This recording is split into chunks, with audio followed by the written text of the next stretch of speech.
एक दिन ज्योति अपने बेटे देव के लिए लड़की देखने अपनी पुरानी सहेली काजल के घर जाकर कहती है, मैं क्या करूं? कोई लड़की ही नहीं मिल रही मेरे देव के लिए।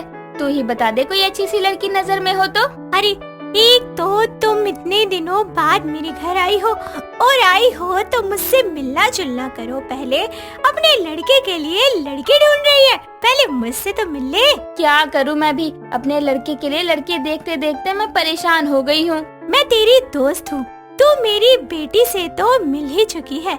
हम दोनों एक दूसरे को इतने समय से जानते हैं, तो मैं तो यही बोलूंगी कि अपनी दोस्ती को रिश्तेदारी में बदल लेना चाहिए। तूने तो मेरी परेशानी ही दूर कर दी। जाना बुला अपनी बेटी को, मेरा बेटा साथ आया है, दोनों मिल भी लेंगे। काजल अंदर जाकर अपनी बेटी रिया को बुला कर लाती है और रिया के आते ही ज्योति अपने बैग से इंची टेप निकालती है और रिया की हाइट नापने लगती है और नाप कर कहती है, नहीं यार, ये भी मेरे लड़के के लायक नहीं है। आंटी मेरी हाइट 5'5" है और आप मुझे बोल रही हैं कि मैं आपके लड़के के लायक नहीं हूँ। हाँ, तू ये क्या बकवास कर रही है? हमारे पंडित ने बताया था कि अगर देव की शादी 5 फुट की लड़की से नहीं हुई तो उसके लिए खतरा हो सकता है। आप आज के समय में भी इन सब बातों में यकीन करती है? Oh my God! रहने दे बेटा, मुझे नहीं करनी तेरी शादी ऐसे घर में जिनकी सोच ऐसी हो। काजल की बात सुनकर ज्योति वहाँ से चली जाती है और इसी तरह से ज्योति दोबारा से अपने बेटे के लिए लड़की देखने लगती है। जहाँ लड़की देखने जाती वहाँ इंची टेप लेकर जाती, लेकिन ज्योति का बेटा देव पहले से ही बबीता नाम की लड़की को बहुत पसंद करता था और एक शाम देव बबीता के पास जाकर कहता है, तुम कुछ भी करके अपनी हाइट बस 5 फुट की कर लो, वरना माँ नहीं मानेंगी हमारी शादी के लिए। लेकिन ऐसा थोड़ी होता है, 5 फुट की हाइट नहीं है तो शादी नहीं करोगे क्या तुम? मैं तो करना ही चाहता हूँ, लेकिन अपनी माँ की मर्जी के बिना मैं तुमसे शादी नहीं कर सकता। ठीक है, तुम 2 दिन बाद अपनी माँ को मेरे घर ले आना, मैं तैयार रहूंगी। इतना बोलकर बबीता वहाँ से चली जाती है और बाजार से जाकर अपनी हाइट को 5 फुट तक लाने के लिए उतनी ऊंची सैंडल खरीदती है और 2 दिन बाद वो एक ऐसी ड्रेस पहनती है जिसमें सैंडल्स नहीं दिखती, जिसके बाद वो उस ड्रेस के नीचे सैंडल्स को पहनकर तैयार होती है। बबीता के माँ बाप बहुत समय पहले ही गुजर गए थे, इसीलिए बबीता अकेली रहती थी और जब देव अपनी माँ ज्योति के साथ उसके घर आता है तो ज्योति बबीता की हाइट नापने के बाद कहती है, वाह बेटा, तूने तो बिल्कुल वही बहू चुनी है जैसी मुझे चाहिए थी। 5 फुट वाली बहू मुझे तो बहुत पसंद आई। क्यों माँ, अब तो कोई परेशानी नहीं है ना? अब तो आपको बहू मिल गई ना, तो जल्दी से मेरी शादी करवा दो बबीता से। ज्योति को बबीता बहुत ही अच्छी लगती है और जब उसकी हाइट नापने पर उसकी हाइट 5 फुट की ही निकलती है तो ज्योति शादी के लिए हाँ कर देती है और कुछ ही दिनों के बाद दोनों की शादी हो जाती है। शादी के बाद जब ज्योति बबीता के गृह प्रवेश के लिए आलता घर के गेट पर लाती है तो उसको नीचे रखने के बाद वो बबीता से कहती है, बहू अब इस आलते में पैर रखकर घर के अंदर आ जा। अगर मैंने सैंडल निकाल ली तो सासू माँ को पता चल जाएगा और गृह प्रवेश की जगह विदाई कर देंगी। सोच जल्दी बबीता, कुछ तो सोच। क्या हुआ बहू, क्यों सोच में पड़ गई? गृह प्रवेश करना। माँ जी, जब से मेरे माँ बाप दुनिया से गए हैं तो हमारे पंडित जी ने मना किया था किसी घर में इतनी धूमधाम से गृह प्रवेश करने से, इससे ससुराल पर खतरा आता है। रहने दे बहू, अगर पंडित जी ने मना किया है तो कोई बात नहीं, ऐसे ही आ जा। बबीता वहाँ झूठ बोलकर बच जाती है और घर में आ जाती है और अपने कमरे में जाने के बाद देव बबीता से कहता है, तुम्हारी हाइट अचानक से 5 फुट कैसे हो गई? मैंने सैंडल पहन रखी है इसलिए मैं 5 फुट की लग रही हूँ। मैं तुम्हारे बिना नहीं रह सकती, मुझे जो ठीक लगा मैंने वो कर दिया। और तुम क्या मेरे साथ नहीं रहना चाहते? अरे ये क्या बात हुई, मैं भी तुमसे बहुत प्यार करता हूँ। चलो कोई बात नहीं, रिस्क ले लिया है तो अब संभल कर रहना, माँ को पता नहीं चलना चाहिए। शादी के बाद अब बबीता जमीन से घिसटने वाले कपड़े पहनती थी ताकि उसकी सैंडल कपड़े की मदद से ढक जाए। कई दिनों तक जब बबीता ऐसे ही कपड़े पहनती है तो ज्योति बबीता के पास आकर कहती है, बहू तेरी शादी को इतना समय हो गया, अब तो ये जमीन से चिपकने वाले कपड़े पहनना बंद कर। चलती है तो घर में पोछा लगाती फिरती है। माँ जी, मुझे ऐसे ही कपड़े पसंद है और देव ने भी मुझे ऐसे ही कपड़ों में पसंद किया था, तो प्लीज मुझे मना मत कीजिए ऐसे कपड़े पहनने से। ठीक है, मुझे क्या, तुझे और तेरे पति को पसंद है तो तो कोई बात नहीं, पहनते रहो। मैं तो अपनी 5 फुट की बहू के साथ बहुत खुश हूँ। बबीता इसी तरह कोई न कोई बहाना बनाकर ज्योति से बच जाया करती थी। कुछ दिनों बाद बबीता अपने कमरे में सैंडल निकालकर बेड पर बैठी होती है और वहाँ ज्योति आती है और बबीता से कहती है, बहू चल मेरे साथ, बाहर गोलगप्पे वाला आया है, सास बहू साथ में गोलगप्पे खाएंगे। अब क्या करूं? माँ जी तो यहाँ सामने खड़ी हैं, सैंडल कैसे पहनूंगी? ऐसे तो माँ जी को मेरा सच पता चल जाएगा। बबीता कुछ तो करना पड़ेगा तुझे। जब तक तू उठेगी गोलगप्पे वाला चला भी जाएगा। चल अब जल्दी से। नहीं माँ जी, कल ही मैं देव के साथ डिनर पर गई थी तो मैंने वहाँ खा लिए थे। एक काम करो, आप ही खा लो जाकर। 1-2 तो खा ही सकती है ना, चल मेरे साथ। अब कल पति के साथ खा लिए तो आज सास के साथ भी खा ले। माँ जी वो काम करते हुए मेरे पैर में मोच आ गई थी, इसलिए चला नहीं जा रहा था, तो आप ही खा लो। ऐसी बात थी तो पहले क्यों नहीं बताया तूने? मैं भी ना बिना बात के जबरदस्ती कर रही थी। बबीता एक बार फिर बच जाती है और इसी तरह उसे अपने सच को छुपाने के लिए हमेशा घर में भी सैंडल्स पहनकर रहना पड़ता। और जब कभी गलती से ज्योति के सामने बिना सैंडल के बबीता होती तो वो कोई न कोई बहाना बना देती। देव और बबीता की शादी को 1 साल हो चला था और दोनों की शादी बहुत अच्छे से चल रही थी। घर में अपने बहू बेटे को खुश देखकर ज्योति भी खुश थी। कुछ दिनों बाद ज्योति की सहेली काजल उसके घर आती है और काजल और वो दोनों बातें करने लगती हैं। तभी थोड़ी देर में काजल ज्योति से कहती है, अरे अपनी 5 फुट की बहू से तो मिलवा, जिसके लिए तूने मेरी बेटी को भी मना कर दिया था। रुक अभी बुलाती हूँ। इतना बोलकर ज्योति बबीता को बुलाती है और थोड़ी देर में बबीता चाय नाश्ता लेकर आती है। तभी काजल कहती है, तेरी बहू को इतना समय हो गया शादी को, लेकिन अभी तक नई नवेली दुल्हन क्यों बनी हुई है? कपड़े तो देखो इसके, सारा घर साफ इसी से हो जाता होगा। अरे मेरी बहू को ऐसे कपड़े ही पसंद है, इसलिए ये पहनती है। और वैसे भी मुझे बहू के कपड़ों से क्या करना है? बहू ने घर को संभाल लिया और वो 5 फुट की हाइट की है, बस इस वजह से घर में सब ठीक है। ज्योति की बात सुनकर काजल का मुंह बन जाता है और वो चिढ़ जाती है, जिसके बाद वो बबीता में कमियां निकालने लगती है।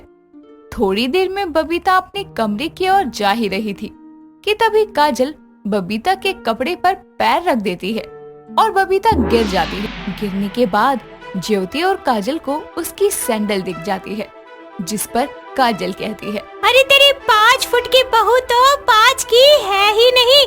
देख, तूने मेरी बेटी को मना किया था ना, तेरे बेटे ने ही तुझे धोखा दे दिया। बहू तू इतने समय से हमें धोखा दे रही थी, मैंने तुझे अपनी बेटी माना और तू मुझे ही अंधेरे में रख रही थी।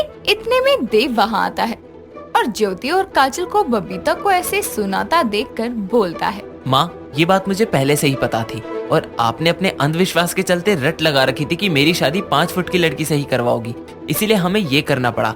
और खुद देखो बबीता 5 फुट की नहीं है, फिर भी इतने समय से कुछ बुरा हुआ ही नहीं घर में। हाँ तू बात तो सही बोल रहा है, लेकिन मुझसे छुपाने की क्या जरूरत थी? माँ जी आपको बुरा लगता इसलिए हम बता नहीं रहे थे, और मैं देव से बहुत प्यार करती थी इसलिए ये सब किया। प्लीज मुझे माफ कर दीजिए माँ जी। नहीं बहू, बल्कि तू मुझे माफ कर दे। मेरे अंधविश्वास की वजह से अब तक तुझे रोज घर में सैंडल पहनकर घूमना पड़ा। ज्योति को समझ आता है कि किसी अंधविश्वास के चलते अपनों की खुशियों को नजरअंदाज नहीं करना चाहिए।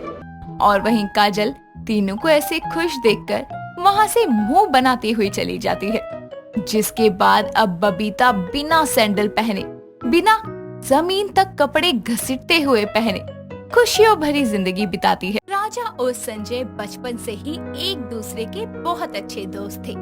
उनका हर काम लगभग एक दूसरे के साथ ही हुआ करता था। राजा का अपना कोई नहीं था, इस कारण संजय ने उसको हमेशा अपने साथ रखा। संजय की एक छोटी बहन भी थी जिसे वो बहुत प्यार करता था। उसे पढ़ने का बहुत शौक था, इसीलिए संजय ने उसकी पढ़ाई को पूरा करने के लिए उसे लंदन भेज दिया। 15 साल की उम्र में रवीना अकेले ही लंदन में रहने के लिए चली जाती है। उसके जाने के बाद संजय और राजा ने भी अपना एक अच्छा खासा बिजनेस शुरू कर दिया था। वक्त बीतता गया और उन दोनों की दोस्ती और गहरी होती चली गई। एक दिन संजय राजा से बोलता है। यार मैं ना कुछ दिनों से बहुत परेशान हूँ। मुझे कुछ समझ नहीं आ रहा कि क्या करूँ। यार इतने साल हो गए हमें एक साथ रहकर काम करते हुए, आज तक तुझे कोई चीज परेशान नहीं कर सकी, फिर अब अचानक से ऐसी कौन सी चीज आ गई जो तुझे परेशान कर रही है? यार कोई चीज नहीं है, वो बात ये है कि मेरी बहन वापस आ रही है लंदन से, उसी के लिए परेशान हूँ। इसमें परेशान होने वाली क्या बात है? ये तो अच्छी बात है ना कि रवीना वापस आ रही है। अच्छी बात तो है, पर मैं ये सोचकर परेशान हूँ कि उसे प्रेजेंट में क्या दूँ। जब वो आएगी तब ऐसा वैसा भी कुछ नहीं दे सकता। अरे वो लंदन में रहकर आ रही है, उसकी पसंद भी कितनी बदल गई होगी। हाँ ये तो है। चल कोई नहीं, तू चिंता मत कर, मैं तेरे साथ शॉपिंग पर चल लूंगा, फिर हम दोनों मिलकर उसके लिए कोई अच्छी सी चीज देख लेंगे, ठीक है ना? हाँ ये सही रहेगा। तो फिर अभी चल लेते हैं ना, देर किस बात की, वैसे भी वो परसों आ रही है। अच्छा ठीक है चलते हैं। अब संजय और राजा दोनों मिलकर शॉपिंग के लिए जाते हैं। राजा संजय को एक गिफ्ट शॉप में लेके जाता है। वहाँ बहुत अच्छे अच्छे गिफ्ट्स होते हैं। उन्हें देखकर संजय बहुत खुश हो जाता है। फिर वो राजा से बोलता है, यार यहाँ इतने सारे और इतने सुंदर सुंदर गिफ्ट हैं। मैं तो बहुत कंफ्यूज हो रहा हूँ, रवीना के लिए कौन सा सेलेक्ट करूँ? अरे मैं हूँ ना, तू फिक्र क्यों करता है, मैं सेलेक्ट कर देता हूँ। ठीक है भाई, तू ही कर दे। अब राजा सामने शेल्फ में रखे गिफ्ट्स में से एक अच्छे से गिफ्ट को हाथ में उठाता है और गिफ्ट को देखते हुए खुद से बोलता है, ये वाला अच्छा नहीं है, ओ ये भी कुछ खास नहीं है, आगे देखता हूँ। भाई कोई तो पसंद कर ले, कब से सारी चीजों को डिनाई कर रहा है। यार मैंने जो भी नापसंद किए हैं उसका कारण सिर्फ एक है, रवीना को वो सब लंदन में भी मिलते होंगे, और अगर तू वही चीज दोबारा देगा तो उसे कैसा लगेगा?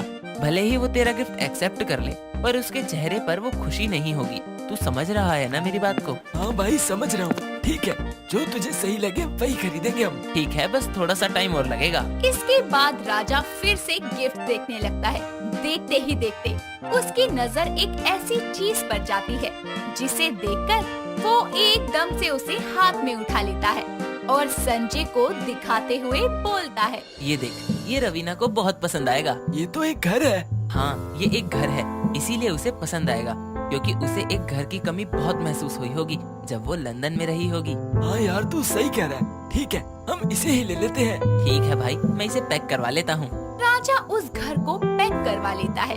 फिर दोनों घर वापस आ जाते हैं। घर आकर संजय राजा से बोलता है, थैंक यू भाई, तूने मेरी सारी दिक्कत ही दूर कर दी। अरे इसमें थैंक्स की क्या बात है यार, इतना तो मैं तेरे लिए कर ही सकता हूँ। चल ये काम तो हो गया, अब बस उसके पसंद का खाना और बनवाना है। वो भी हो जाएगा यार, तू कहे तो मैं शहर के बेस्ट केटर को बुक कर लूँ। नहीं नहीं, इतना भी नहीं करना, हम दोनों है ना, हम ही कुछ बना लेंगे। ठीक है, मैं बहुत खुश हूँ यार कि रवीना घर वापस आ रही है। चल अब मैं आता हूँ, कुछ काम है, ठीक है? हाँ ठीक है, जल्दी आ जाइयो। अब राजा वहाँ से चला जाता है। 2 दिन कब बीत जाते हैं संजय को पता ही नहीं लगता।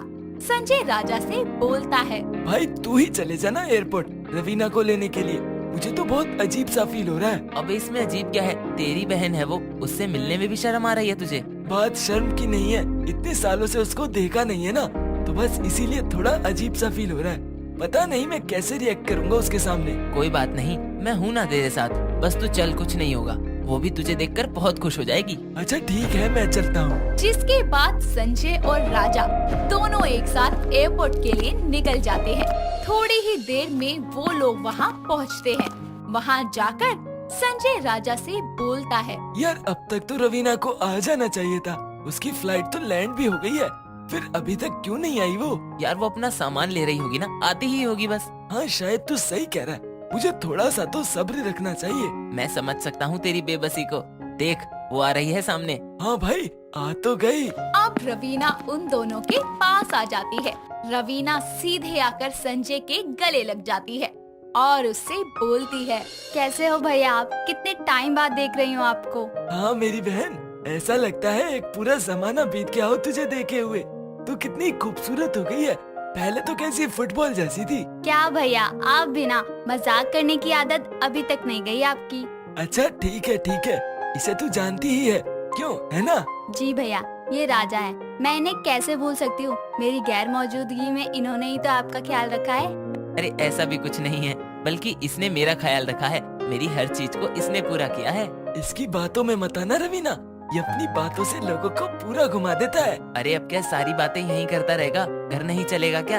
अरे सॉरी। अच्छा रवीना, चलो घर चलते हैं। वो घर तुम्हारे बिना बहुत सूना हो गया था, अब तुम आ गई हो ना, वो फिर से घर बन जाएगा। ठीक है भैया, चलो। इसके बाद तीनों मिलकर घर आ जाते हैं।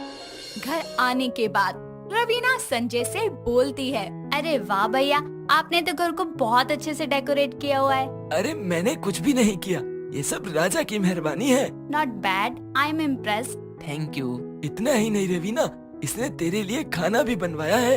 एक्चुअली हम दोनों ने, ये बताना भूल गया। सच में भैया? और नहीं तो क्या, ये मल्टी टैलेंटेड इंसान है। बस भी कर यार। अच्छा रवीना, तुम फ्रेश हो जाओ, हम तुम्हारे लिए खाना लगा देते हैं। बहुत भूख लगी होगी ना? हाँ, वो तो लगी है। ठीक है, मैं अभी आती हूँ। ऐसा कहकर रवीना फ्रेश होने के लिए अपने कमरे में चली जाती है। जैसे ही वो अपने कमरे में पहुंचती है तो उसे अपने बेड पर एक रैप्ड गिफ्ट मिलता है। वो उसे खोल कर देखती है तो उसमें राजा का दिया हुआ गिफ्ट होता है। रवीना को वो गिफ्ट बहुत पसंद आता है। वो जल्दी से उसे लेकर संजय के पास जाती है और उससे बोलती है, थैंक यू भैया, मुझे आपका गिफ्ट बहुत पसंद आया। थैंक यू मुझे नहीं, राजा को बोल, ये उसकी पसंद है। Well, I am impressed again. अब में कुछ तो अलग बात है। अरे रवीना, ये तो खुद पूरा का पूरा अलग है। अच्छा, अब तुम जल्दी से खाना खाकर बताओ कैसा बना है। ठीक है भैया। फिर तीनों साथ में खाना खाने लगते हैं। खाना खाकर रवीना संजय से बोलती है, वाह भैया, खाना तो सच में बहुत अच्छा बना है। Credit goes to Raja again. अब क्या कहूँ मैं, आपने तो मुझे क्लीन बोल्ड कर दिया अपनी इन चीजों से। आपकी होने वाली वाइफ कितनी लकी होगी कि आप उसे हस्बैंड के रूप में मिलोगे। वो तो है रवीना। अब क्या मेरी ही तारीफ चलती रहेगी? तू भी तो कुछ बोल। रवीना से बातें कर, मैं आता हूँ थोड़ी देर में। कहाँ जा रहे हो? अरे कहीं नहीं, बस ऐसे ही टहलने जा रहा हूँ। आप लोग बात करिए। आप भी यहीं रहिए ना। अच्छा ठीक है। राजा भी वहीं बैठ जाता है। रवीना को राजा की बातें बहुत अच्छी लगती है। वो उसके अंदर होती चली जाती है। ऐसे ही वक्त गुजरने लगता है। रवीना अब अपना ज्यादातर समय राजा के साथ ही बिताया करती।